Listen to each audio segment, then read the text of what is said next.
Je crois qu'il faut inviter les gens à s'asseoir. Ah oui, je vous invite à vous asseoir. Oui, non, enfin bon. Il y a encore des places devant, c'est comme à l'église.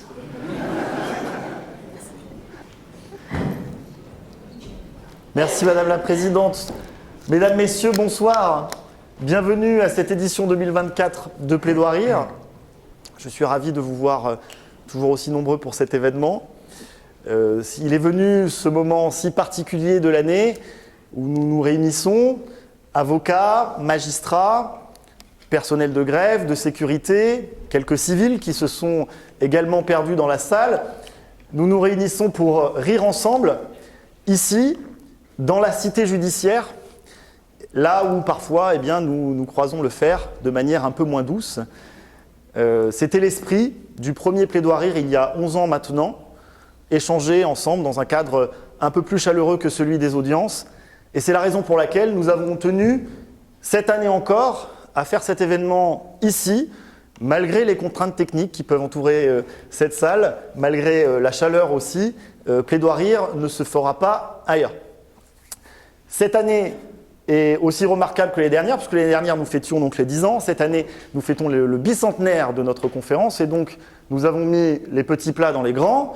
Nous avons invité un magistrat pour la première fois à Plaidoirie, en l'occurrence une magistrate, et pas des moindres, un personnage qui est, je le crois, haut en couleur, charismatique et autres superlatifs. Je vous demande donc une avalanche d'applaudissements pour Madame Anne Gruet, s'il vous plaît.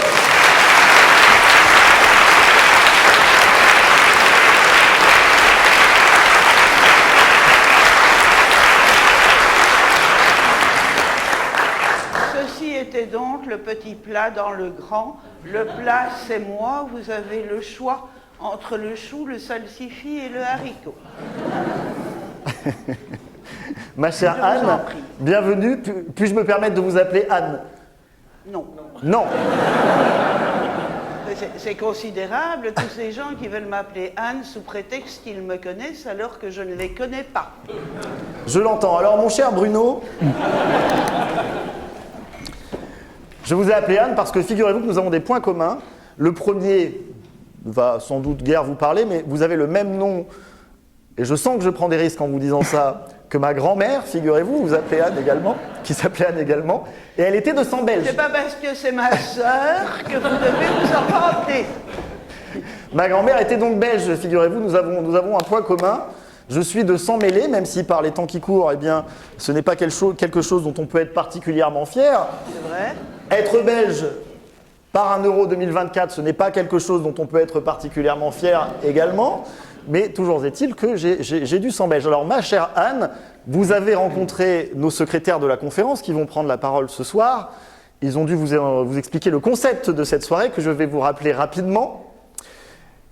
Vous allez avoir 2 avocats devant vous, 2 secrétaires de la conférence, c'est-à-dire la pire espèce que vous pouvez avoir en face de vous, qui vont s'affronter sur un sujet. Le sujet est le suivant: femme, juge et belge, où s'arrête la blague? Attendez, c'est une blague à tabac, parce qu'alors elle est fumeuse. Voilà. Très difficile d'avoir la répartie face à vous. Je suis heureux de ne jamais avoir vécu de mise en examen dans votre cabinet, Madame la juge. Je ne divulguerai pas le nom de l'auteur de ce sujet, parce qu'il est, je l'entends, très peu consensuel, mais je trouve quand même que Félix, tu es allé un peu loin. Je ne sais pas où il se cache.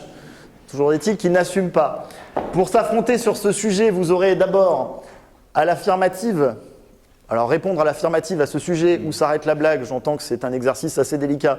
C'est aussi difficile que de dire si une truite saumonée est du saumon ou de la truite. Eh bien, je réponds oui. Parce que si s'arrête la blague, forcément, elle ne peut pas s'arrêter, ou si elle s'arrête, elle se casse la gueule. Pauvre Guéric. On vous aimait bien. Rassurez-vous, Madame la Présidente, je n'ai jamais respecté les sujets que l'on m'imposait. Les juges ici peuvent en témoigner.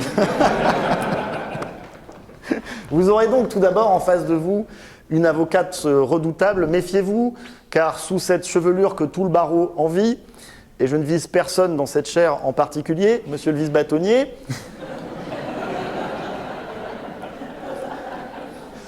Sous ces boucles suaves et rondes et cette apparente bonhomie se cache une plume acerbe, acide, quelqu'un qui ne mâche pas ses mots. Ses initiales sont CE, mais on aurait pu l'appeler GG. Dites-moi. C'est la plume du jet. Et dans cette hypothèse, comme dans la fable de La Fontaine, faites attention de ne pas vous prendre pour le pan. Merci, Madame Gruet. Merci beaucoup.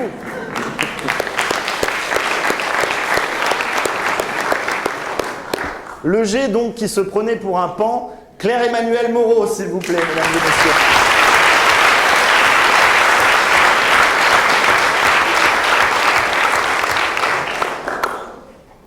À la négative, Madame Gruet, vous aurez donc une personne dont je peux déjà vous dépeindre la plaidoirie. Il va vous expliquer que c'était mieux avant. Il le fera avec du pento dans les cheveux, un imperméable râpé, un cigarillo au bec, et il vous dira qu'on ne peut plus rien dire. Mais il le dira avec une certaine maestria et une éloquence qu'on peut très certainement lui envier. Mesdames et messieurs, préparez-vous à être peut-être éblouis par Maître Guéric Brouillou-Laporte, s'il vous plaît.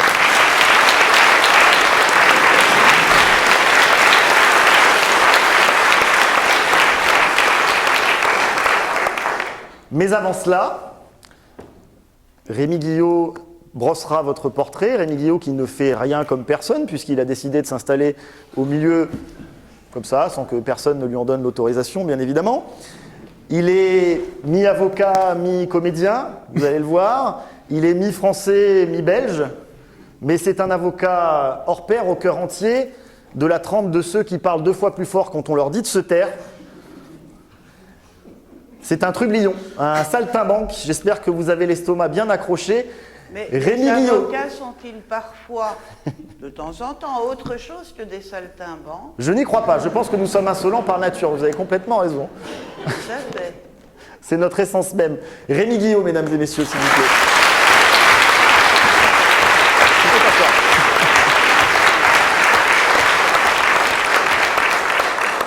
Il ne me reste qu'une chose à vous dire, de vous rappeler cette règle, mais je crois que c'est inutile et que vous l'avez parfaitement compris. Vous pouvez prendre la parole à tout moment. Et tout au long de la soirée, vous êtes parfaitement libre. Donc faites-nous rire. Rémi, Claire-Emmanuelle et Guéric, faites-nous rire également. Riez de nous, riez d'eux, riez de tout. Et je déclare donc... Enfin, pas de moi, hein. C'est pas possible cette histoire. Évidemment qu'on va rire de vous. Vous avez vu le sujet ou pas? Je suis une blague, et comme je disais, la blague à tabac est fumeuse. Le sac à malice, je suis un singe sur un orgue de barbarie. Et si c'est un sac à procès, je vais vous dire que dans cette ville, je fais celui de Montesquieu. L'esprit des lois, disait-il, mais pfut, depuis quand les lois ont-elles de l'esprit? Je vous pose la question, et c'est sur ce sujet que j'aimerais qu'on débatte.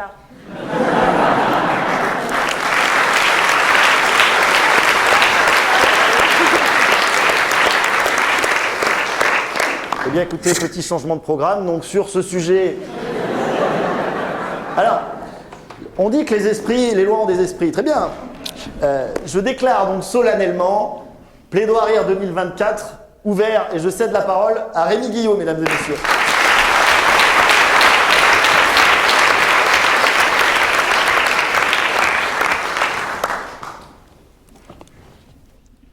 Je préférais Taubira.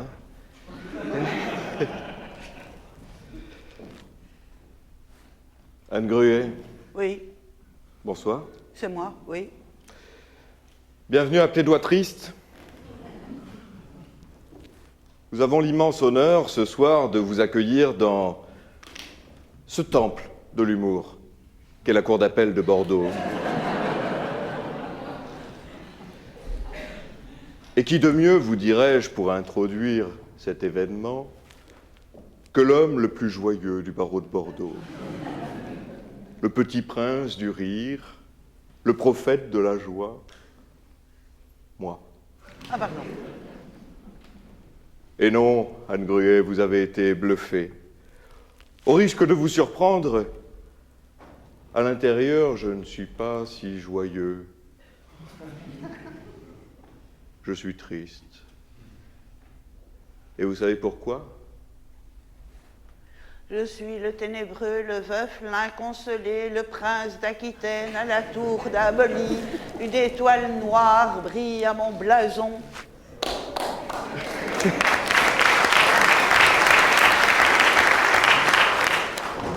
Vous savez pourquoi, Madame Gruet, je suis triste ce soir ? Parce que j'ai été censuré. Je ne vous ai pas donné la parole. Ah, Je vais vous apprendre comment ça se passe ici. Parce que manifestement, oui. il n'est pas permis de faire résonner des chants nazis dans l'enceinte de la cour d'appel.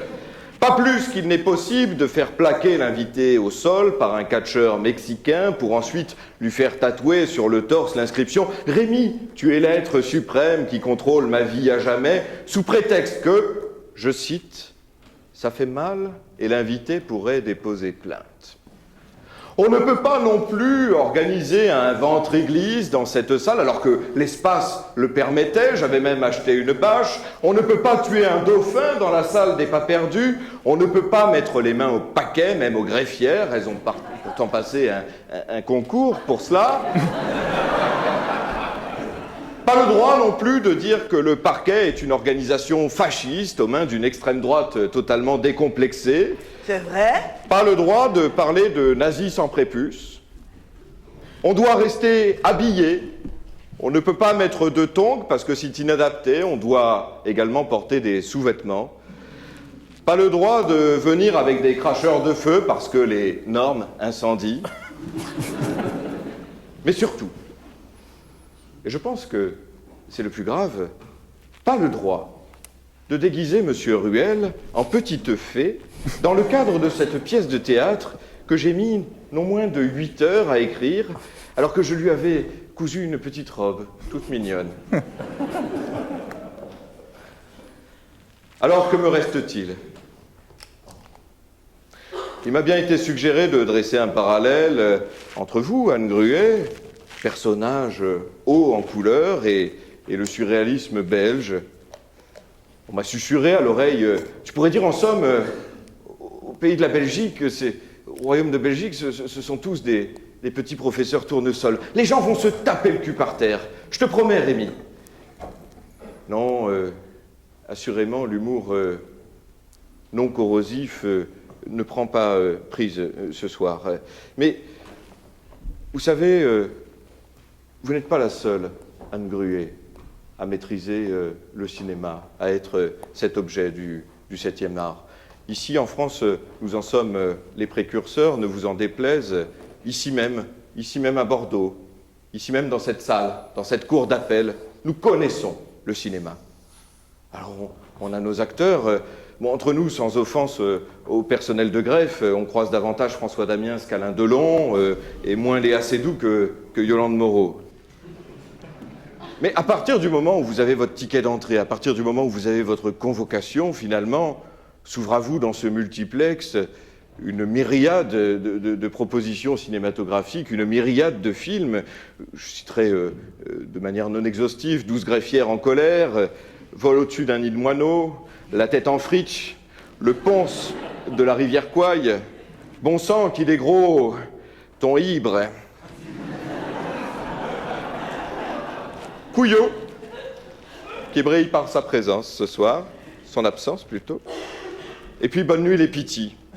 Parce que oui, les juges seront toujours là pour éteindre la lumière. À cet instant. Mais c'est pas vrai. D'abord, parce que nous ne sommes pas les gardes-portes. Ensuite, parce que nous sommes les portefaix de la vérité. Et quelle est la plus belle lumière qui puisse transcender le monde que celle de la vérité, qui nous fait retourner dans le paradis que nous avons perdu, grâce à l'arbre de la connaissance que nous sommes tout entiers. C'est ça, magistrat, mesdames et messieurs. C'est quelqu'un qui sait.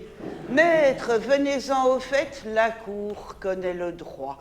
Tout le monde le sait, tout le monde le dit, et vous plaidez quand même en droit. Alors que franchement, les lois évoluent tellement vite, sans aucun autre esprit que celui de ceux qui les ont inventés, ce qui n'est souvent pas grand-chose. Pour venir à quoi? Pour venir à une vérité qui est inscrite et que vous traduiriez à votre client. Mon cher, on a gagné, je vous envoie ma note d'honoraire. À défaut de lui couper la langue, coupez-lui le micro, s'il vous plaît. Et puis bien sûr, donc, bonne nuit les petits, grand succès. Car oui, les juges seront toujours là pour éteindre la lumière. Ne vous en déplaise, Madame Gruet. À cet instant, je sens les fourches codines de mon ordre se refermer sur moi. Demain dès l'aube, je serai radié. Mais peu importe. Je vais foutre le feu à la censure et je vais risquer cette radiation, car rien, madame, rien n'égale la joie de vous compter fleurettes. Parce qu'il n'y a rien de plus beau que l'espoir transi de vous voir esquisser un rictus par la magie d'un trait d'esprit. Je serai votre Roméo, vous serez ma Juliette. Ah non! Ah non! Pas de problème, je serai Antigone, ils seront Créon. Non plus. Envoyez-vous, Créon, madame le non. juge. Je veux bien être éventuellement Jocaste. Je veux bien éventuellement être Édipe.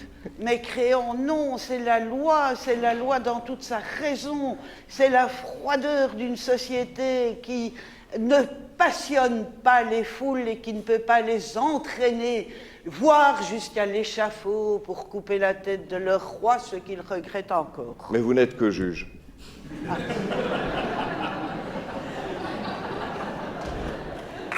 Voyez-vous ?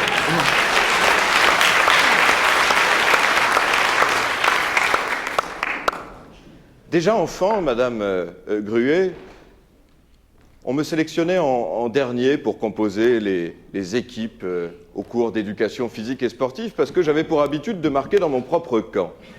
Alors, ce soir, je vais faire la même. Je vais vous dresser l'éloge de la magistrature. Et quoi de mieux pour faire l'éloge de... Non, mais ça, c'est tiré d'Erasme. Non, taisez-vous, Madame L'éloge Gruet. de la folie.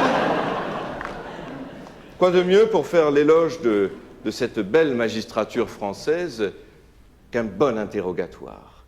Alors, Madame Gruet, je vais vous inviter à me rejoindre et à prendre place autour de ce cabinet d'instruction. Oui, vous allez vous lever. Vous allez descendre. Je crois que je sais passer par ici. Dans 2 minutes, j'y arrive pas. Hein.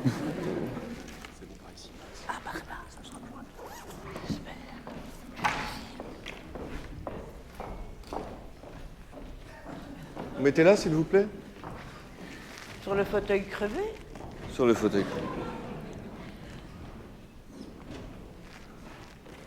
Mais bon, que serait un interrogatoire sans avocat? Et les avocats, on en a une foultitude ce soir. Lui? Ouais. Maître Ruel. Je vous promets.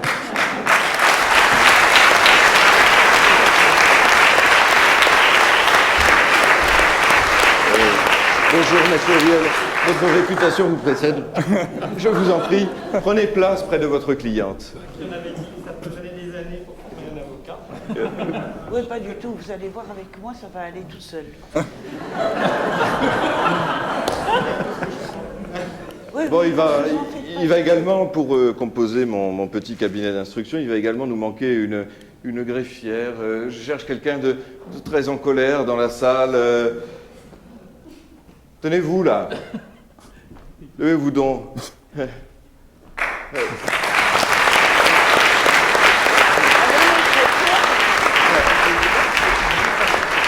Merci, Madame Rouillard.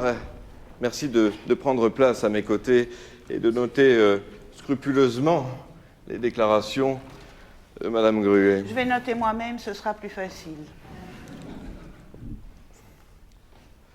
Bonjour, Madame. Bonjour, monsieur. Bonjour, Maître Ruel. Mais quelle élégance, quelle tenue, quelle prestance. Ce soir, Il est bien, hein le récit... Vous saviez combien ça m'a coûté? Maître Ruel, le récit de vos exploits vous précède. Alors, votre cliente vient de terminer son petit déjeuner. J'ai dû me lever à 5 heures du matin, mais que voulez-vous? Elle voulait un coq au vin. Alors, tous quoi? les désirs... un coq au vin. Un coq au vin. Donc, tous vos désirs ont été absolument exaucés. Madame Gruet, je vous mets à l'aise tout de suite. Vous avez le droit de garder le silence. Hein. Et si mes questions vous dérangent, mais alors vous m'arrêtez à tout moment. Mais je vous en prie. Et si je ne vous entends pas... Je suis ici pour parler. Non, mais si je vous entends pas, madame... Ah non, moi, quand on me dit de parler, je parle. Si je vous entends pas, madame Gruet, vous me Oui. crachez dessus. Hein? De quoi? Vous me crachez dessus. Voilà. Qu'il est bon, maître Ruel. Madame Gruet, j'espère que vous l'avez payé en espèces parce qu'il fait un travail remarquable. J'ai donné de moi-même. Et il mérite de belles vacances. Brave maître Ruel. Alors, est-ce que je peux me permettre de vous demander votre petit nom, votre petit sobriquet? C'est votre nom? Mimi.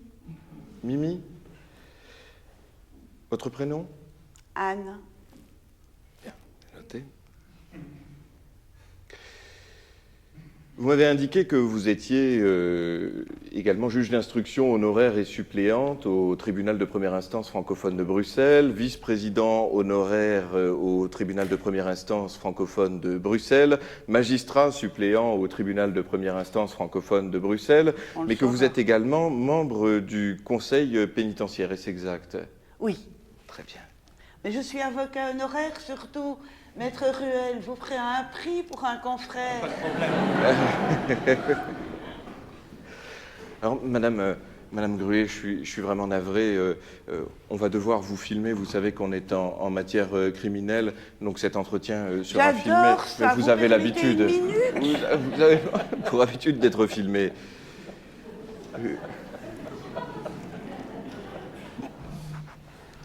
Prenez une belle position, Madame Gruet. Voilà. Bon, Madame Gruet, je suis au regret de vous annoncer que alors, on a été. l'annoncez pas si vous le regrettez je vais déjà. le faire, mais je vous donne pas la parole immédiatement, Madame Gruet, mais on Non, a mais été. j'ai bien compris, on a mais été. seulement vous n'en sortez pas dans votre truc. Mais écoutez, vous pourrez faire toutes les déclarations, toutes les observations que vous souhaitez, Je mais fais. tout à l'heure par la voix de votre conseil. Alors on a été un petit peu indiscret, Madame Gruet, et on vous a mis sur écoute au nom de la justice française, et on s'en excuse. Je suis vraiment navré de vous mettre j'ai déjà dans entendu cette ça quelque part, position qui délicate. mettait les gens sous écoute. Il y a longtemps, certes, très très longtemps, ok, mais qu'on mettait les gens sous écoute en France. Et oui, hélas, c'est ce qui s'est présenté, et Madame le greffier, je m'en réfère à la cote D624. D624, vous avez déclaré, vous avez appelé votre amie Nadine, et vous lui avez dit oui, Nadine, ça me fait vraiment chier d'aller à Bordeaux. J'ai reçu cette invitation, ce sont des secrétaires bordelais, ce ne sont même pas des Parisiens. Qu'est-ce que je vais aller m'emmerder là-bas, un événement plaidoirie? Bon, je ne sais pas si vous pouvez peut-être vous expliquer à ce sujet, Madame Gruet. D'abord, ma copine, c'est ma copine Nadine, mon fils, qui est une écrivain qui habite à Montmartre. 2, elle parle très bien français. 3, elle ne comprend pas le terme que vous avez dit et que je ne comprends pas non plus. C'est un terme animal, là. Chier. Chier? Ouais, vous êtes chiant. La seule chose que je tenais, j'ai jamais dit ça, moi. Je me réjouissais de venir ici. Je me suis préparée. Ça fait 3 semaines que tous les jours, je regarde le temps qu'il fera pour pouvoir m'habiller convenablement. En fonction du temps, en fonction de la salle d'appareil dans le... Bon, Madame Gruet, ça suffit, vous pensiez qu'on était en Belgique. Non, ici on est en France. Oui. C'est terminé les conneries. Et vous pouvez... Maître Ruel, je veux plus vous entendre. Vous hurlez depuis tout à l'heure et on ne s'entend plus. Moi, les droits de la défense, ok, pas de problème, mais pas dans mon cabinet. Les droits de la défense, vous pouvez les exercer dans une autre pièce, hein. Voilà, les toilettes, ça me dérange pas. Non, Madame Gruet, je vous ai pas donné la parole. Ouais, D'abord, et vous arrêtez, je peux- vous cessez. D'abord, je vous mets en examen, ensuite je vous pose des questions, et ensuite je vous Excusez-moi, notifie. ça suffit ou je dois vraiment gueuler et taper? Eh bien, tâchez de gueuler Pour plus avoir fort qu'un le magistrat silence français. d'un con qui sait pas ce que sont les droits de la défense. Dites-moi La donc. situation est grave. Mesdames et messieurs les avocats, c'est la révolution. Foutons le juge à la porte, qui n'entend rien.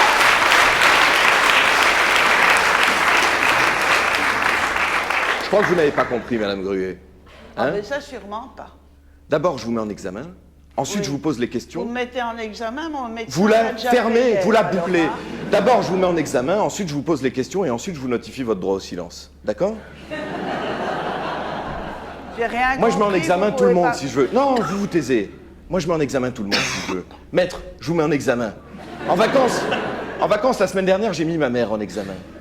Je mets la chaise en examen. Je mets le stylo en examen. Je mets la mise en examen. C'est une obsession, faut vous faire soigner. Mais c'est pas grave, ne vous en faites pas. Calmez-vous. D'abord, vous vous calmez. Ensuite, vous répétez, je mets tout le monde Maître, en vous examen. calmez tout de suite votre cliente. Je mets tout le monde en examen. Moi, j'ai rien compris parce que je vous dis, j'ai été chez le cardiologue l'autre jour, il m'a déjà mis en examen en me disant que je manquais de souffle au cœur.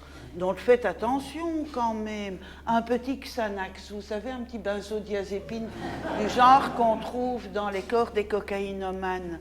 Montrez un peu votre pupille. Je vous mets en examen, moi, mon petit Non, vous chéri. m'approchez pas, mais. Ah ben, Vous m'approchez pas. Moi, je ne vous. Non, je vous touche pas. Madame la greffière, Mais- vous notez que Madame Gruet s'approche dangereusement Oui, du je juge d'instruction. m'approche. Mais pour le soigner. Allez, vous retournez à votre place. Mais arrêtez avec ce truc qui ne peut faire de mal à Maître personne. Ruel, vous rappelez votre cliente. C'est supportable. Je viens me rasseoir. Oui, mais vous voyez pas que ce type est vraiment en danger? Il est très à cheval sur le code. Il devrait se méfier. À cheval sur le code, mais est à cheval sur un... Bon, arbre. Maître Gruet, ça suffit, maintenant vous vous asseyez. On va reprendre un bon interrogatoire à la française, la caméra, ça dégage. Madame le greffier, vous prendrez un PV de carence, vous trouverez le modèle dans le dossier habituel. Vous allez voir, Madame Gruet, Oui, la prison à côté de moi, c'est mise en plage. oui, M'entendez? oui. Ne vous en faites pas, je connais. Oui. Non, ne alors, vous en- Madame le greffier, vous notez que Maître Ruel houspille le juge d'instruction, le pointe du doigt. Ne vous en faites pas, je suis là pour vous défendre. Vous voyez bien. Bien. On reprend. Quel est votre âge, Madame Gruet? Votre âge? Bah, dites, vous pourriez être poli, oui. Votre âge? Non. Je fais... Madame le greffier, vous notez. Droit au silence. Madame le greffier, vous notez, j'ai 68 ans. Je reconnais par là même l'infraction, point, tant dans son élément moral que dans son élément matériel et légal. Je suis désolé, point. Je reconnais être un parasite, doublé d'une infâme vermine. Non, vous en faites pas, ça va aller. Mais je n'ai pas besoin de vous entendre, Madame Gruet. Non, mais je suis là, Ah, je suis là attendez. pour Ah, poser mon excusez-moi. diagnostic. Oui, Jean-Mi? C'est le procureur. C'est le procureur, c'est celui Oui, qui agit Jean-Mi. par procuration. Oui. Non, tu sais, non, tu me déranges pas, je suis en plein interrogatoire. Oui. Non, mais il n'y a pas de difficulté. Grave, hein. Non, mais tu sais, Jean-Mi, c'est celle dont je t'ai parlé la dernière fois, là. Si. Oui. Non, écoute, celle-là, tu vas... Oui, elle est blanche, ouais. Bah, on va trouver autre chose. C'est même pas vrai, je suis pas blanche, je suis rouge de colère. Bon, écoute, tu fais comme d'habitude, tu m'envoies tes réquisitions et je fais mon copier-coller, hein. Ok. Allez, je t'embrasse, Jean-Mi. Oui, je sais, t'es ravi pour dimanche. Oui. Mais tu sais, il y a un deuxième tour quand même, hein. Allez, je t'embrasse. À très vite. Ciao, ciao.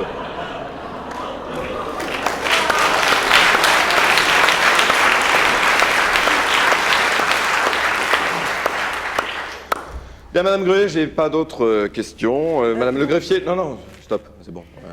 Madame le greffier, je vous prie de noter que Maître Ruel est désormais torse nu et entame une bachata, dommage que vous ne le soyez pas. au moyen d'un déhanché humide, sensuel et pour le moins intéressant, mais en tout état de cause inapproprié, pour cet interrogatoire fait à Bordeaux le 4 juillet, il y a 2 ailes, Madame le greffier, juillet 2024.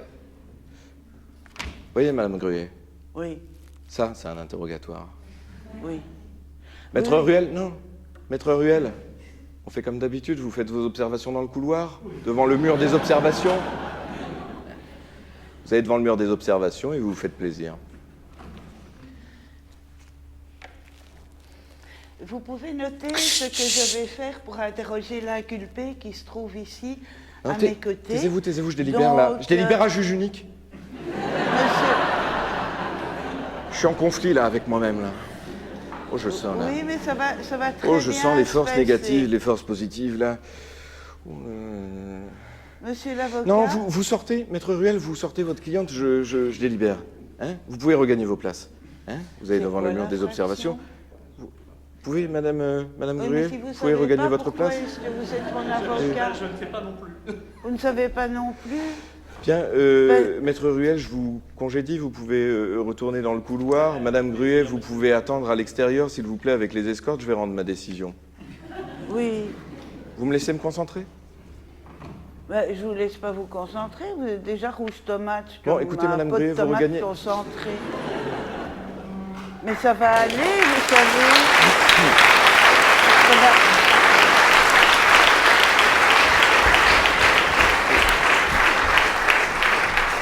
Bien, Madame Gruet, je vous laisse regagner votre place. Moi, je vais prendre ma décision. Vous, non, vous n'allez pas prendre ma bouteille, vous rigolez là ou quoi? Si vous voulez que je fasse. Si vous voulez. Le petit cachet. Petit cachet, Petit c'est cachet, je prends pas le petit cachet, moi. Ah, mais Allez, c'est vous l'heure, remballez. pourtant. Prenez-le, vous, votre cachet. Moi, j'ai pas besoin. Ils sont tous comme ça. Évacue les forces Ils sont négatives, évacue. malades. Pense décharge. Rassurez-moi. Pense à décharge. Non, là, c'est spécial. Vous me déconcentrez, Madame Ruet, vous regagnez votre place, s'il vous plaît. Je vous déconcentre de quoi? De mon délibéré. C'est quoi ça veut dire? Mais vous n'êtes pas libéré du tout. Mais je attendez. délibère avec moi-même. Il y en a deux personnes. Il y en a deux personnes qui vous attendent. Vous allez gentiment, mais ça va très bien mais se non. passer, gentiment tendre vous votre attendre. bras. On va mettre une petite seringue. Allez. Et puis après, vous allez faire des beaux rêves de Oui, vie en oui, oui, oui, rose. oui. Et Vous vous êtes- allez vous imaginer... Vous n'êtes pas pensionné pour rien, vous, hein? Allez.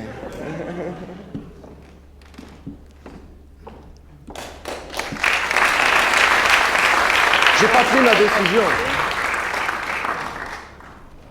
Ah, et en plus, il y a des trous là. Bien, après en avoir délibéré, Madame Gruet, avec moi-même, force est de constater que vous n'êtes peut-être pas la femme la plus puissante de l'Empire, mais vous pouvez bien vous targuer d'être la femme la plus puissante de votre royaume.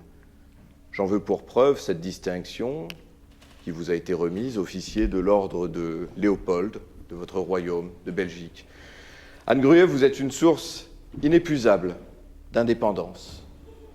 Vous vous érigez en véritable rempart contre les atteintes aux libertés, et nous avons, plus que jamais, besoin de magistrats comme vous. Vos méthodes, parfois controversées, sont autant d'inspiration pour nous autres Français. Femmes, hommes, Belges, Français, juges d'instruction, avocats.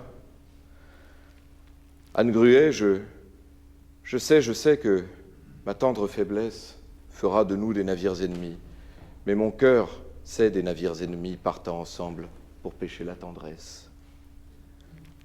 Après en avoir délibéré, je vous déclare coupable, coupable de votre humanité, et vous condamne à subir mon admiration la plus sincère à perpétuité.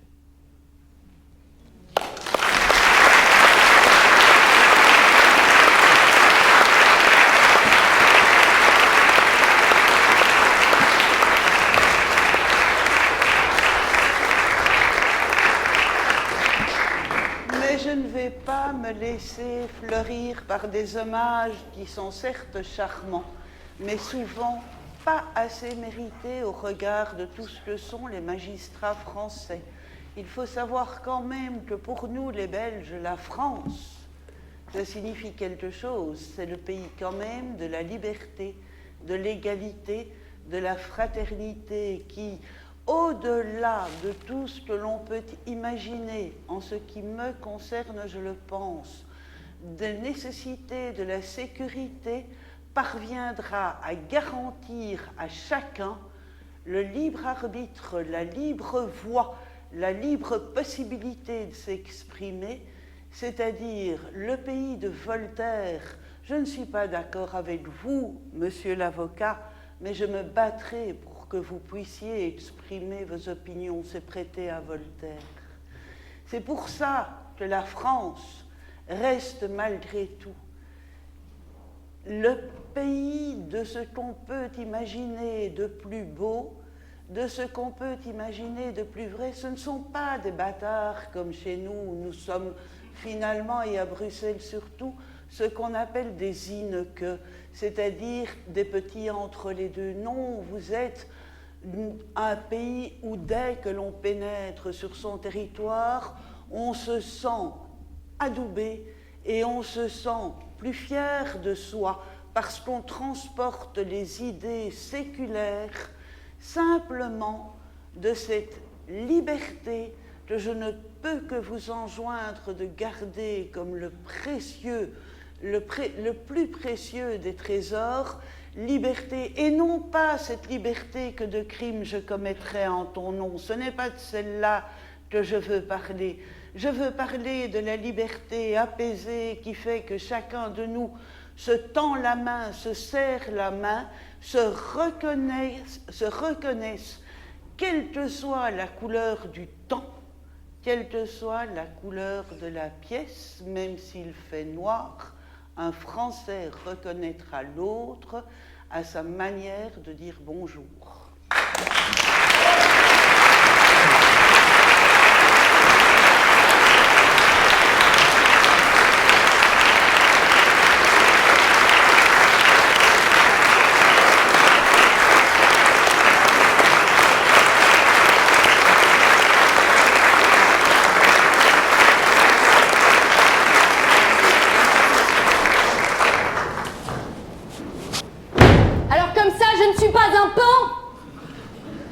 Non, mais vous faites pan très bien. Pan. Et en plus, quoi? J'ai une perruque? Non mais Madame Gruet, déjà que ça allait pas fort, mais alors là, vous avez rajouté une couche, j'ai pas écouté liberté et tout ça. Mais le pan, ça, le pan, je le retiendrai. Madame Gruet, Madame le bâtonnier, mes chers confrères, mes chères consoeurs, mesdames, messieurs, l'état général de notre société n'invite pas à l'optimisme. Regardez-le! Regardez-le! Dissolution de notre assemblée, feuilleton politique aux confins de la raison, perte manifeste de confiance dans nos institutions, le décès de Johnny, l'obsolescence du Minitel, la défaite des Français à la bataille d'Azincourt contre les Anglois. Ouais, j'adore l'actu. Dès que je peux, j'en cale, j'en mets. Jeanne d'Arc qui est devenue un bras zéro, il n'y a plus de saison, Rémi pète un cap, bref, je crois qu'il n'y a pas de quoi rire, et encore moins de plaidoirie. Super vanne, ça. Super vanne. C'est une France sinistrée que vous visitez, Madame Gruet. Une France désagrégée qui n'a plus le temps de l'amusement et des lendemains heureux, tant l'avenir apparaît assombri. À peine sorti du refrain travail, famille, patrie, c'est désormais un nouveau triptyque qui nous occupe plus sérieusement. Premier sujet, le plus classique, c'est évidemment l'immigration. Deuxième sujet, alors un peu moins évident, je vous l'accorde, mais qui, je pense, ne peut pas être mis de côté, c'est l'immigration. Troisième sujet, qui, j'en suis sûre, va vous parler à tous. La sécurité mise à mal par l'immigration, c'est-à-dire par l'entrée de personnes étrangères sur notre territoire, alors qu'elles devraient plutôt rester chez elles, au lieu de venir chez nous donner le mauvais exemple, en droguant notre travail et en fondant des vols. Non, en travaillant des enfants et en droguant des vols. En droguant nos enfants et en volant notre travail. Là, c'est bon, là. Et non, c'est pas bon. C'est pas bon, ça suffit, les étrangers, c'est pas bon. C'est pas bon. Anne Gruet. Fernand Reynaud. Anne Gruet. Anne Gruet, j'ai énormément de choses. Anne Gruet, ça fait 2h30 que j'attends pour vous parler, je vous en supplie. Le vieux pan dégarni a besoin de dire des choses. Oui. Anne Gruet, migrante d'un soir, c'est au nom de ce dernier, donc la sécurité, que je m'adresse à vous avec une requête. Rentrez chez vous. Anne Gruet, soyez heureuse, mais vivez cachée. Partez, je vous en prie. Tout à l'heure... Non, Anne Gruet, il fallait... Anne Gruet, il y a un moment donné... Ben là, voilà, vous êtes bien, là.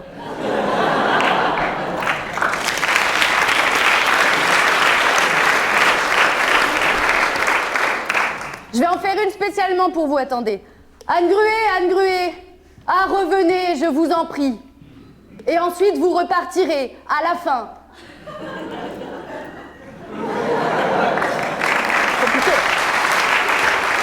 Asseyez-vous, Anne Gruet. Asseyez-vous, non, asseyez-vous quand même. Vous n'allez pas partir tout de suite, il faut attendre tout le reste, il y a tout un truc, là. Alors, tout à l'heure, Anne Gruet, c'est pour ça qu'il ne faut pas partir... quand même un peu. Madame Gruet, s'il vous plaît. Tout à l'heure, j'allais vous dire quelque chose de super agréable. Tout à l'heure, nous vous recevrons le plus chaleureusement du monde pour ce dernier passage au pays de Marianne.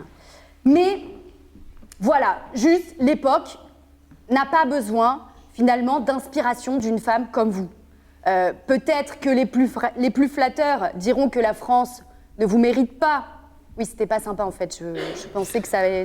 Ouais, je me suis trompée, c'est après, quand c'est... Donc vous allez voir, ce soir, ça va être super. Il y en a certains qui vont vous dire que vous êtes extraordinaire. D'autres vont vous dire « Oh là là, quelle femme!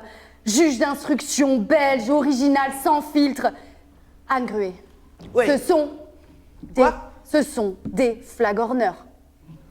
Ce sont des flagorneurs. Moi, j'ai le courage... Mais pas pour Je vais l'extraordinaire. avoir le courage de vous dire des choses, Anne Gruet. Hein, le courage de l'honnêteté pour vous dire tout le mal que vous faites à nos compatriotes. Parce qu'évidemment qu'en apprenant que vous seriez des nôtres ce soir, j'ai replongé dans la pop culture judiciaire que vous incarnez parce que j'adore la culture. Et moi, en tant que femme et avocate, de prime abord, ça m'a réjoui, mais pas plus de 90 secondes. Passé le bonheur de vous recevoir à Bordeaux, j'ai mesuré avec effroi à quel point vous êtes à contretemps des revendications de notre époque.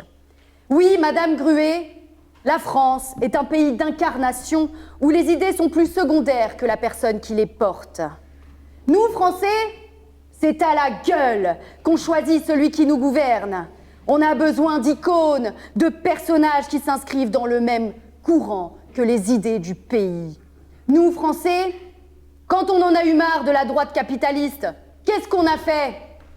Eh bien, on a élu un guerrier, le pourfendeur de la finance, le croque-mitaine des patrons du CAC 40, on a élu François, le scooter fou. Nous, Français, on aime les personnages forts et on aime les idées fortes, des idées fortes, tenaces et inspirantes, telles que la justice est laxiste, Éric Dupond-Moretti, c'est Taubira, Empire, la peine de mort, c'est cool, la prison, c'est une mascarade, un vulgaire centre aéré en zone sensible où Kevin a le choix entre activités piscine, danse ou karting. Madame Gruet, à l'heure où je vous parle, la France a besoin de trouver celui ou celle qui reflètera la justice, de la fermeté et de l'exemple. Parce que, Madame Gruet, vous voyez, les Français en ont marre d'entendre sur BFM TV qu'un étranger polygame en situation irrégulière est toujours en liberté, alors qu'il a déjà été condamné plus de 400 fois pour trafic d'armes nucléaires, en récidive, en bande organisée, sous l'influence de l'alcool, sous stupéfiants, sur personne dépositaire de l'autorité publique, vulnérable, enceinte, homosexuelle, le tout en étant garé sur une place pour personne à mobilité réduite qu'il a écrasé avec son véhicule non assuré pour prendre sa place, parce que cette personne à mobilité réduite, qui n'avait plus qu'une seule jambe et pas de cou, comme Gérard Larcher, eh bien, cette personne, elle était moche et réduite, alors que la seule chose qui devrait être réduite, Madame Gruet, on le sait très bien, c'est sa liberté d'aller et venir à cet étranger. Les Français en ont marre, Madame Gruet. Les Français ont besoin d'avoir une justice qui leur ressemble, une justice qui va vite.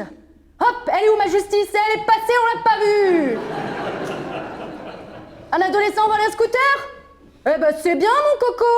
Comparution immédiate du tribunal pour enfants. On n'en a rien à faire de ton excuse de minorité. Allez, 5 ans sans aménagement. Celui-là vend des cigarettes à la sauvette? Maître Ruel? Bravo champion. Et c'est reconnu en plus. Eh bien c'est 20 ans en CRPC et 10 ans pour ta compagne en legging. Fallait pas sortir avec un délinquant, Jessica. Et tout ce qui est soi-disant liberté d'expression, c'est même tarif. Ok Rémi, même tarif. Un tweet qui critique le président de la République? Eh ben c'est bien Robespierre, on te revoit dans 30 ans. Voilà Anne Gruet, ce n'est pas que la conférence ne veut pas vous recevoir ici, c'est juste une question de timing. Voilà, là les Français ont besoin d'une justice un peu plus punchy. Je sais pas comment vous expliquer. Voyez, une dynamique un peu plus ranch, cow-boy. Une justice Texas. Voilà, c'est ça qu'on veut. On veut une justice Texas. Madame Gruet, on veut de l'injection létale, du couloir de la mort, des mutilations, des décapitations. On veut que ça crève, Madame Gruet. On veut une justice qui claque, pour laquelle on est fier de payer des impôts. Hein. Voilà, par exemple, tu voles du pain, par exemple. Hein. Eh bien, on te coupe ton bras et on mange ton bras. Et pas parce qu'on a faim. Non, pas parce qu'on a faim. Parce qu'après ton bras, eh bien, on va le recracher par terre. Et ensuite, on va prendre ce qui reste de ton bras et on va le jeter. Hein, on va le jeter. Ensuite, on va planter des clous dans ta petite tête de voleur. Et en commençant par tes yeux. Hein, et ensuite, on va te pendre. Et là, avec ton corps, eh bien, il sera tout simplement en décomposition. Et ça va sentir la mort. Parce que tu seras mort. C'est la mort. Voilà, Madame Gruet, ce n'est pas le moment pour nous, en fait, de vous recevoir. Donc, on vous rappellera dans 3-4 ans, quand ça ira mieux. Hein, il faut nous laisser le temps. On a plein de projets, là. Hein, on a prévu de faire un petit coup de propre sur nos échafauds. On va resolidifier les piloris, rééduquer les chevaux de trait en cas d'écartèlement.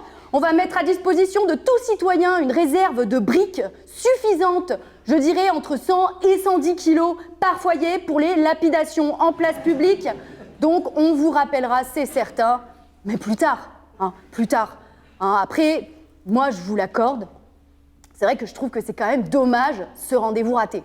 Hein, parce que, moi je sais, je sens, tout à l'heure, vous avez liberté, droit de la défense, pas à nous, Madame Gruet, hein. Moi, je pense que quand même, vous avez du potentiel, vous avez de la fibre, vous avez la fibre.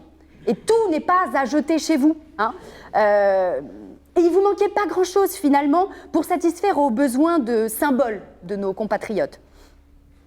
Anne Gruet, vous voyez, c'est une juge d'instruction, quand même incroyable, hein, qui, pour faire comprendre, par exemple, à un mis en examen, qu'elle va devoir le placer en détention provisoire puisqu'il s'agit de l'unique moyen dont elle dispose en tant que magistrat pour prévenir le renouvellement de l'infraction et conserver les preuves, etc., va se contenter tout simplement de dire, et là je la cite, « Qu'est-ce qu'il y a moyen de faire avec vous ? J'ai fait le calcul, on ne comprend pas là, là on a peur, on se dit quoi ? J'ai fait le calcul, si vous vous mettez à vivre après la prison, c'est ce qu'il y a de plus cher. » Ce qu'il y a de moins cher, c'est que vous creviez tout de suite. Voyez, Anne, ça c'est très très bon, Anne. Ça c'est très très bon. La menace d'atteinte à la vie que vous nous faites là, ça c'est du Texas. C'est magnifique, Anne. Magnifique. Voilà. Et Anne Gruet, vous voyez, elle a du potentiel. Moi, c'est ce que je dis tout le temps quand je la vois. Anne Gruet, c'est aussi une juge d'instruction qui, dans le cadre de ses fonctions, a pu formuler la phrase suivante. Monsieur, si vous ne donnez pas vos empreintes, je vous assomme et je vous plaque au sol. Je fais du Krav Maga. Alors, c'était pas vraiment du Krav Maga. C'était une sorte de Pilate. J'ai pas compris. Mais bon, enfin, dans tous les cas, je suis très déçue. Très, très déçue, là. Très, très, très déçue. Hein. Menacer un justiciable de porter atteinte à son intégrité physique devant son avocat pendant un interrogatoire. C'est pas mal, Anne. C'est prometteur. Mais fallait aller jusqu'au bout, Anne. Fallait lui éclater sa tronche à l'avocat. Anne, Oui. ce qu'on attend d'un juge d'instruction, c'est qu'il se lève, qu'il prenne son clavier et qu'il lui éclate sa tronche à l'avocat, vous comprenez?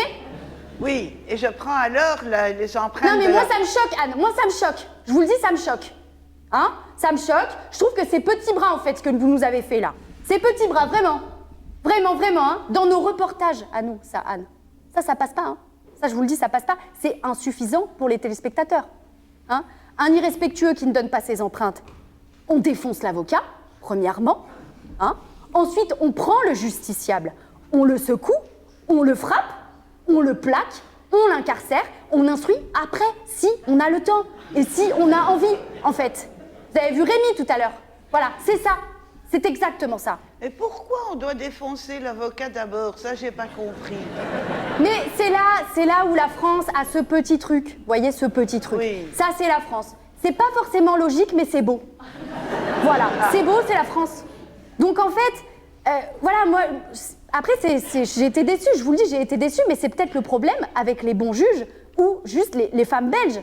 Voilà, je sais pas. Mais non, pas du tout, de si. faire toujours dans la demi-mesure, en fait. Voilà, parce que le vous mec, il a ouvert sa bouche. menacez, mais à l'image de la Seconde Guerre mondiale, hein, quand vraiment on a besoin de quelqu'un, il n'y a plus personne. Eh ouais, j'aime l'actu, eh ouais. Non, parce qu'on va se parler franchement, Anne. Moi, vous voyez, par exemple, vous regardez aux States, les USA, les États-Unis, vous voyez, voilà. Ben, l'affaire George Floyd. Bon, bah voilà, on va se le dire franchement, Anne, on se le dit franchement, hein, entre nous. Bon, la dernière fois que les autorités ont décidé de faire un justiciable une prise d'art martial, ils ont au moins eu le mérite d'aller jusqu'au bout. Hein. Moi, je dis, il y a un monde meilleur. C'est possible, Anne. On peut se projeter. Hein. On se projette. Ça a donné 6 mois, oui, de manifestations, quasiment une guerre civile. Mais ça a prouvé qu'aux États-Unis, on sait ce que c'est qu'être un vrai cow-boy, Anne. Donc en fait, c'est ça. Les gens ont besoin de voir que leur justice fonctionne. Hein. Donc on muscle le jeu, Anne. On s'y met là. On se renforce. Parce que les juges comme vous, français ou belges, je pense que c'est pas un problème de nationalité pour le coup, hein, qui nous font le coup de l'individualisation de la peine, le respect de la loi, de la sanction juste et proportionnée, et pire encore, pire, la présomption d'innocence. Mais c'est pas à la mode, en fait. C'est pas à la mode. Une justice à l'écoute, qui prend le temps de la décision, la justice à visage humain, gna gna gna, j'ai pas de famille, gna gna gna, j'ai 4 enfants, gna gna gna, je suis pauvre, gna gna gna, mon père ne m'aimait pas, donc je séquestre des enfants dans une cave. Non mais ça va, nous aussi on a des cas sociaux et des juges à l'écoute. Mais on ne filme pas, Madame Gruet. On fait pas des documentaires, Madame Gruet. Ici, en France, on fait des enquêtes exclusives, voyez? Si vous ne connaissez pas l'enquête exclusive, je vous le fais en 3 mots. Documentaire, police, justice, présenté par un dépressif. Des documentaires dans lesquels on a des policiers qui ont tous l'accent de Marseille, qui travaillent tous dans des quartiers chauds, gangrénés par le trafic de stupes, dépités d'interpeller le petit Kylian pour la 9e fois ce fois-ci, parce que la justice est laxiste.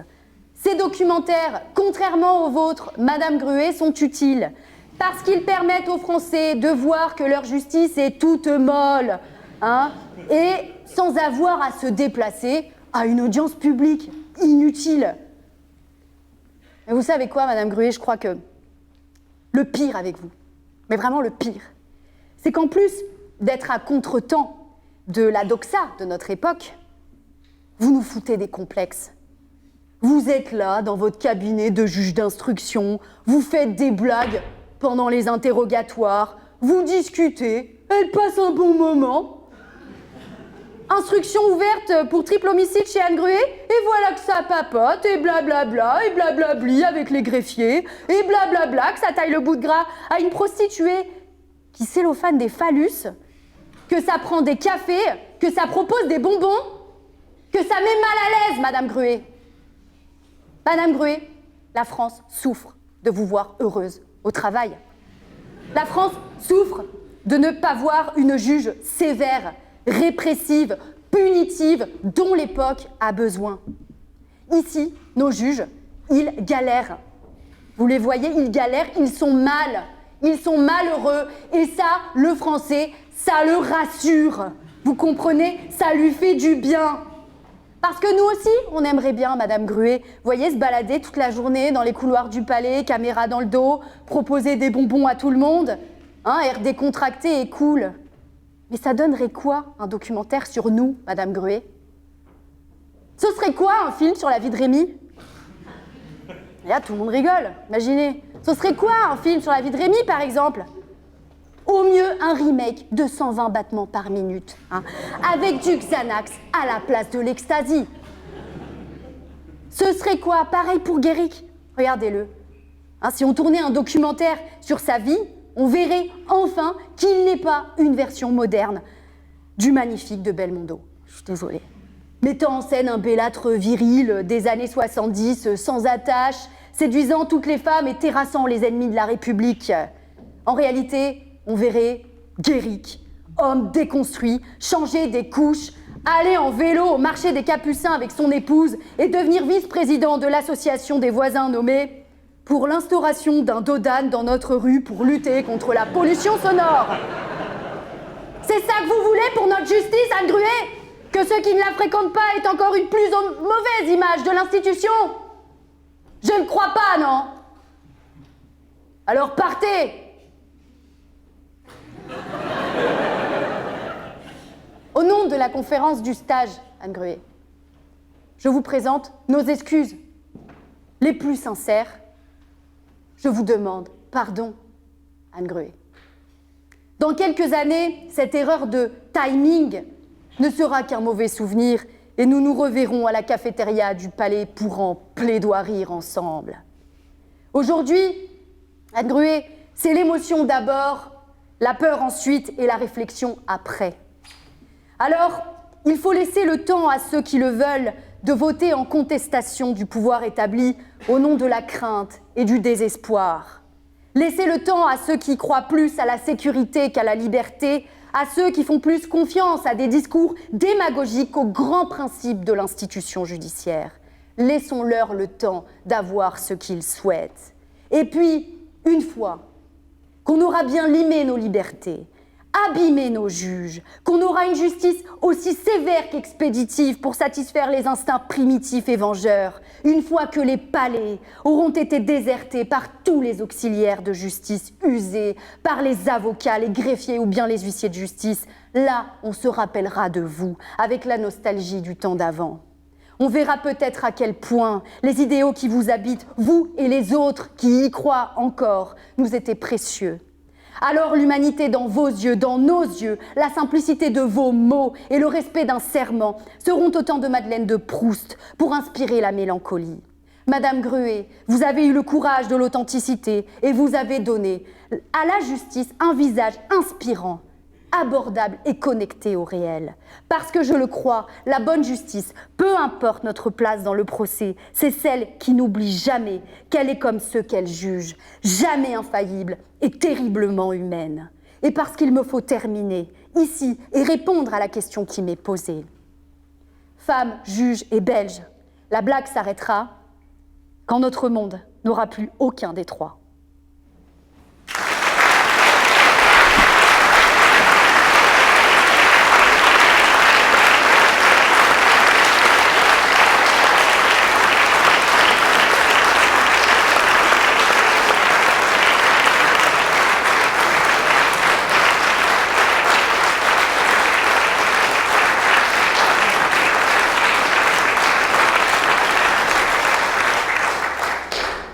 Merci beaucoup, Madame l'avocat, c'était magnifique. Même si, au début, je me retrouvais comme un chat dont tous les poils se hérissaient à la vue du danger, qui se faisait aussi gros que possible pour éviter ou pour impressionner l'adversaire. Votre fin a été superbe, j'en conviens.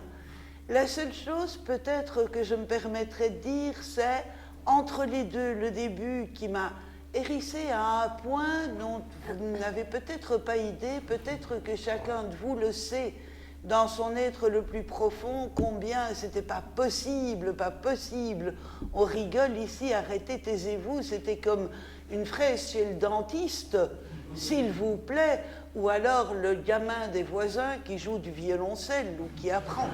C'est la même chose, où finalement la fraise du dentiste repose. Et donc magnifique, merci beaucoup, la fin magnifique, entre les deux les questions, laissons-les faire. Non, madame l'avocat, non, je ne peux pas. Laissons-les faire qu'ils s'enlacent. Non, je ne peux pas. Là, je suis... Et c'est vrai, Rémi vous l'a dit, j'ai 68 ans, donc j'en ai vu un peu de toutes les couleurs, j'ai vu beaucoup de choses, je crois. Je ne crois qu'à une chose, excusez-moi, ou à une seule phrase, l'amour comme épée, l'humour comme bouclier.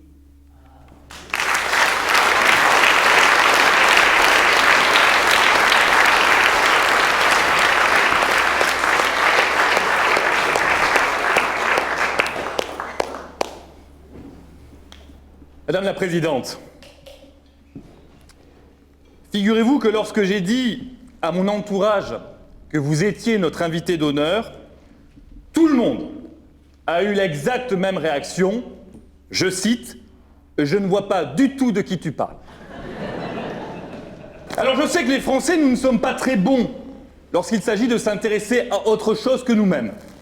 Mais quand même, j'estime que lorsque l'on est avocat, on se doit de regarder un peu plus loin que le bout de son palais. D'autant que la résonance dans votre pays d'une telle célébrité accordée à un magistrat pourrait sans difficulté, être comparée chez nous, je parle en termes d'audience, à celle de Fabrice Burgot. Et c'est quand même dire la célébrité. Donc là, face à tant d'ignorance, si vous voulez, je n'ai pas pu réfréner, je dirais, chez moi, la manifestation d'un regard d'agacement étrangement similaire à celui que je constate sur le visage de mes juges à chacune de mes saillies sur la systématicité de la détention provisoire. Les anglophones, je ne sais pas si vous parlez anglais, madame la présidente, les anglophones s'appellent le rolling eyes, c'est-à-dire un petit peu les yeux roulants. C'est-à-dire que ça fait oh. Oh le naze. Oh non, pas encore. Et je peux vous dire que les yeux roulent à la chambre de la confirmation, madame la présidente. Ça roule aussi fort qu'au 24 heures du Mans, croyez-moi. Bref, après ce rolling eyes jeté, je dirais, à la figure de mes interlocuteurs, je me suis risqué à les faire se représenter qui vous étiez. Et j'étais, mais si, là, cette femme, juge, belge, et là, réaction une fois encore unanime de la part de mes interlocuteurs. Ah oui, je la connais, elle est très drôle cette blague, c'est celle avec le policier français et noir. Un petit moment d'incompréhension de ma part, un autre qui surenchérit. Oui, c'est comme celle où on demande ce que fait un prêtre dans un garage et qu'on répond il démonte des scouts. Mon Dieu, qu'il faut que j'arrête de traîner avec les membres de l'IDP. Des animaux en robe. Mais là, quand même, j'étais estomaqué, madame la présidente. Voyez-vous, c'était le mot de trop. La gougoute qui fait déborder le vase, la gorgée qui fait vomir, l'ordonnance de rejet qui fait débarquer. À quel moment l'adjonction des trois mots que sont femme, juge et belge signifierait le début d'une blague? Moi, je refuse de vivre dans cette société, madame la présidente. Moi, je suis pour l'inclusion, la bienveillance, l'universalité, le progressisme. Bref, je travaille à l'aide juridictionnelle, madame la présidente.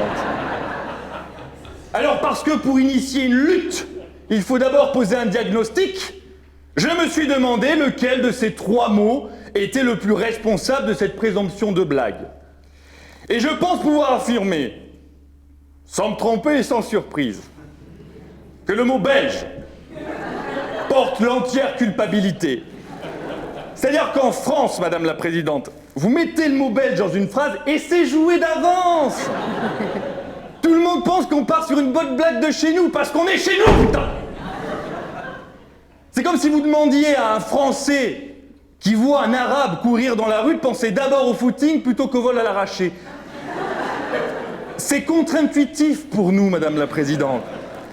Nous, en France, voyez-vous, on aime mettre les gens dans des cases. Bon, ces cases, parfois, sont à Gradignan, mais d'une manière générale, on aime mettre les gens dans des cases. Et c'est comme ça, c'est notre côté maniaque. C'est-à-dire qu'il suffit de voir les jardins à la française pour comprendre que l'on n'aime pas quand ça dépasse. Alors c'est pas contrôlé, maîtrisé. Et finalement, grands philosophes que nous sommes, je crois pouvoir dire que nous cherchons par ce biais de s'accrocher tant que faire se peut à des repères dans le chaos de la vie. Alors oui, chez nous, un pénaliste, c'est la case d'un mauvais juriste. Bon, moins qu'un docteur en droit qui n'est même pas foutu d'avoir le CRFPA. Un ténor, Madame la Présidente, ici, chez nous, un ténor, c'est nécessairement un homme, accompagné évidemment de ses collaboratrices. Et un Belge, pour nous, c'est une bonne blague. C'est comme ça chez nous. Et qu'on s'entende, Madame la Présidente, je ne dis pas que c'est quelque chose dont on doit être fier. Je dis que nous sommes ce que nous sommes. Et ça encore, c'est les meilleurs d'entre nous, Madame la Présidente. Car figurez-vous qu'au sein de la conférence du stage, certains ignares, Maître Guessigro pour ne pas le citer, m'ont même suggéré de discourir sur vous en faisant l'accent comme ça. Alors là, je lui dis, attends, mais je vois pas du tout le rapport. Et là, ce couillon, il me dit, bah si, tu fais l'accent belge. Mais vous imaginez ce que je me tape, Madame la Présidente, des confrères qui savent même pas faire la différence entre l'accent belge et l'accent suisse. Alors rassurez-vous, moi je ne fais pas partie de ceux qui ne parviennent pas à dépasser les œillères franco-françaises. Je sais que la Belgique c'est plein d'autres choses, c'est aussi Molenbeek. Merci du cadeau, ou plutôt choukran beaucoup. Ah, c'est sûr que la France a une autre gueule, putain!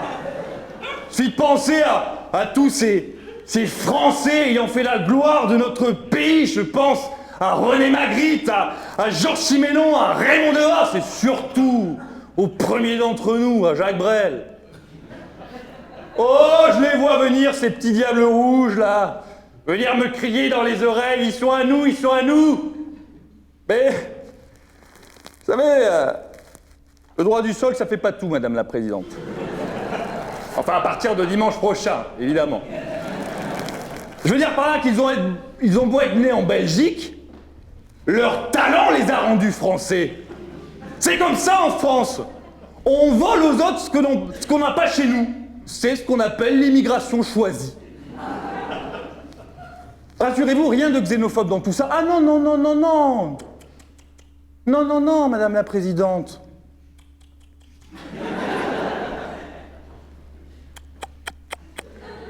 Pour la vidéo. Bien au contraire, Madame la Présidente, vous avez même devant vous ce que j'aime à définir un citoyen du monde. Oui, Madame. J'en veux pour preuve. J'ai un prénom breton. Je ressemble à un Algérien. Je plaide à l'italienne. Et j'aspire à facturer comme un Suisse. Après, ça aurait pu être pire. J'aurais pu avoir un prénom algérien, ressembler à un Algérien, plaider comme un Algérien et facturer comme un Algérien. Alors, qu'on se le dise, vous pouvez penser ce que vous voulez de cette dernière vanne, mais je sais qu'il y a 34% du public qui la double.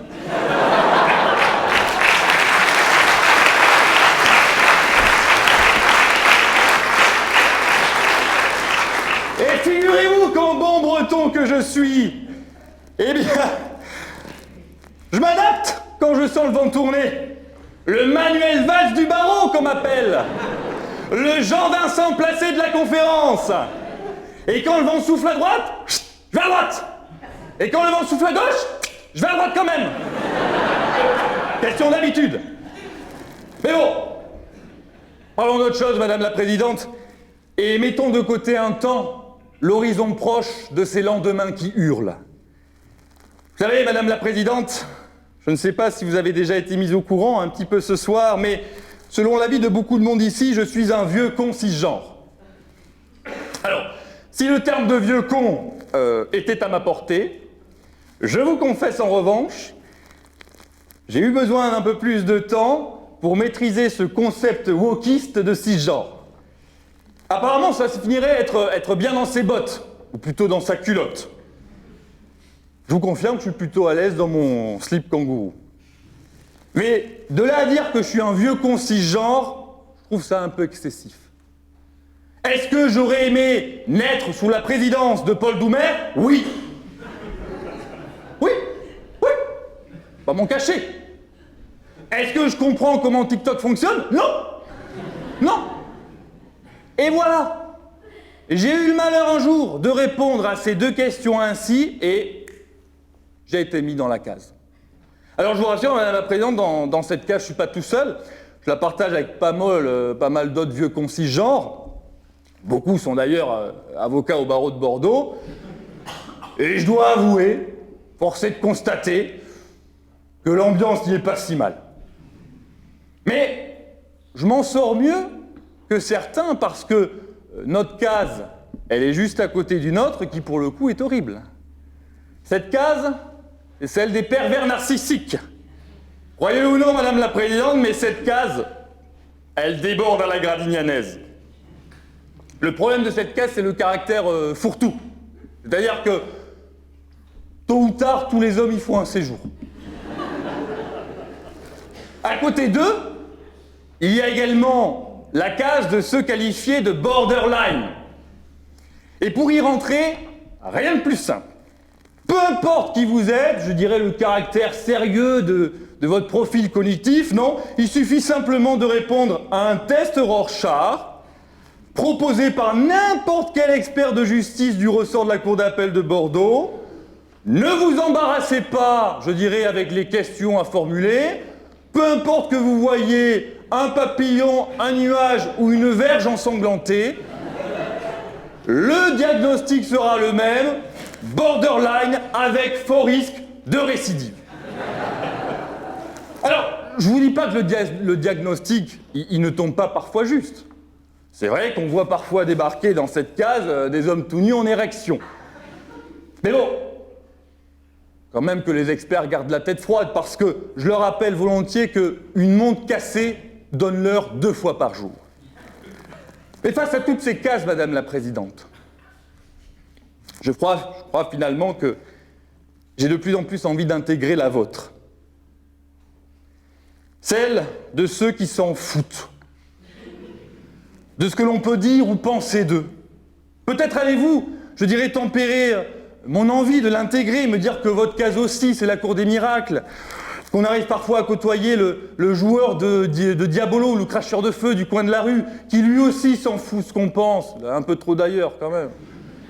Mais plus le temps passe, et plus je me dis finalement que c'est peut-être quand même cette case-ci qui se rapproche le plus de la case des hommes et des femmes libres.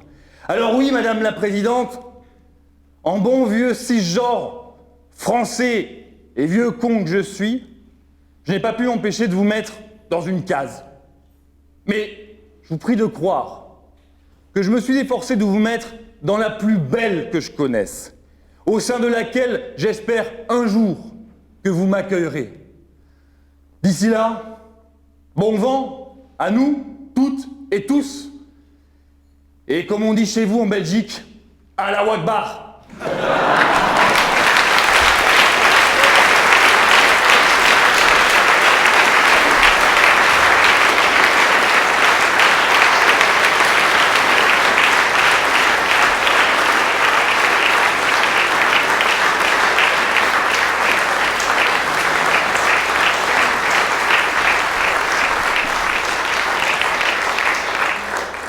Monsieur l'avocat, non.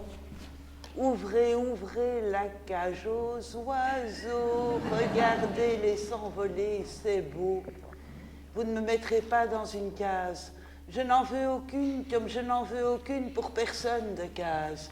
Ce que je veux, c'est pouvoir m'envoler comme l'oiseau de Magritte, au-dessus des mers, pouvoir voler dans les nuages et sous le ciel bleu, pouvoir me poser où je veux et pouvoir éventuellement même être les images que Marcel Brotars nous a léguées, c'est un Belge également, en vous faisant observer néanmoins aussi que si nous ne produisions pas, si nous n'étions pas, nous les Belges, la mère nourricière de Brel, Magritte, Simenon, vous n'auriez peut-être pas de grands hommes au Panthéon.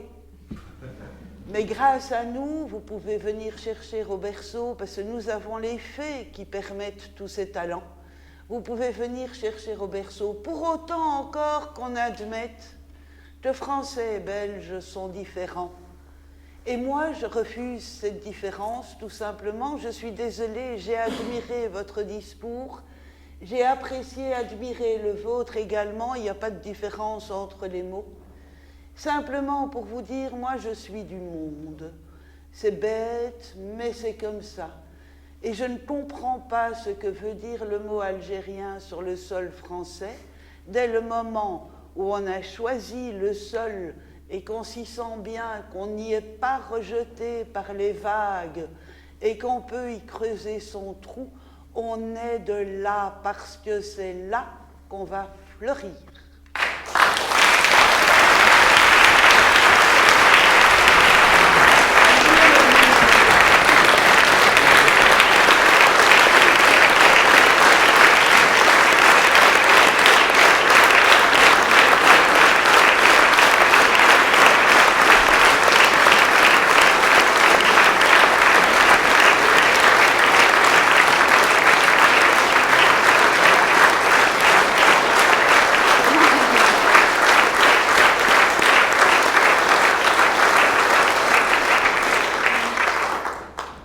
Mesdames, Messieurs, après ces instants psychédéliques qui sont une démonstration vivante, je crois, des ravages de la drogue, l'heure est venue aux remerciements. Je tiens d'abord, au nom de la conférence, à remercier Madame la Première Présidente de la Cour d'appel de nous avoir accueillis.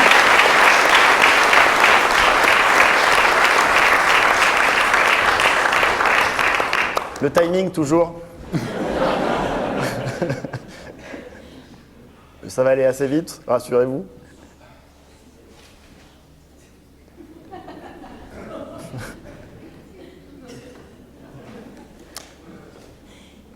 Quand vous voulez, hein, les gars.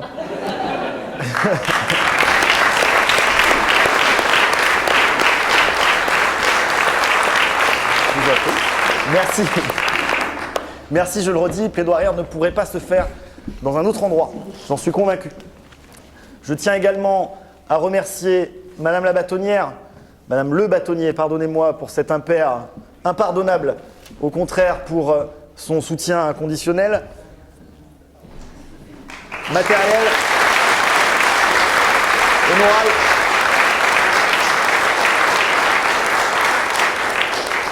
Nous tenons également à remercier nos avocats et greffiers d'un soir, Monsieur Ruel, qui s'est prêté au jeu, c'est le président du tribunal judiciaire.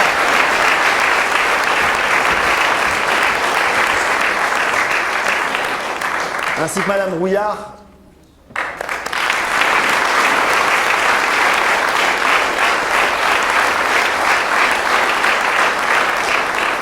Et évidemment, une dernière fois, un tonnerre d'applaudissements, s'il vous plaît, pour Anne Gruet.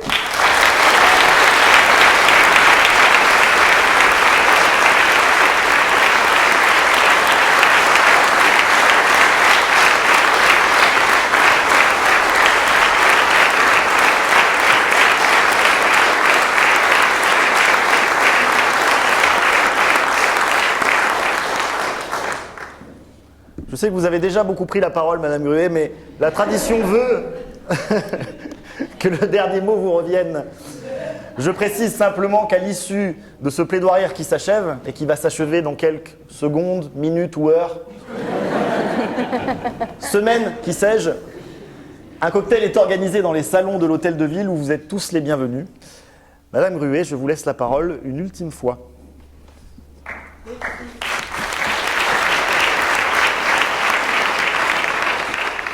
Merci Merci à tous, merci de m'avoir accueilli, merci à mon avocat que j'ai trouvé charmant et dont j'estime, mais c'est un goût personnel que j'ai, comme on peut en avoir, que la bonhomie rassure terriblement sur ses compétences.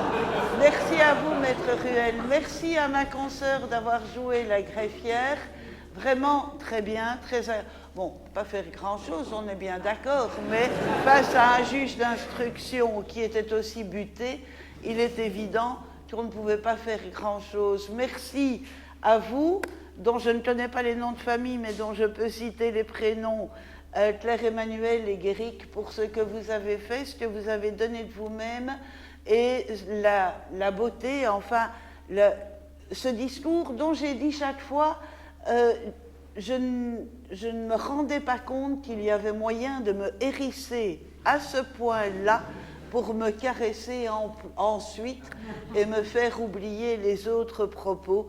Merci à vous deux. Et maintenant, je ne sais pas chanter, mais vous connaissez certainement la Traviata de Verdi, vous connaissez peut-être plus particulièrement le chœur des esclaves de Nabucco, mais là, je vous le laisserai chanter plus tard. Mais la Traviata, libiamo, libiamo, libiamo, libiamo, la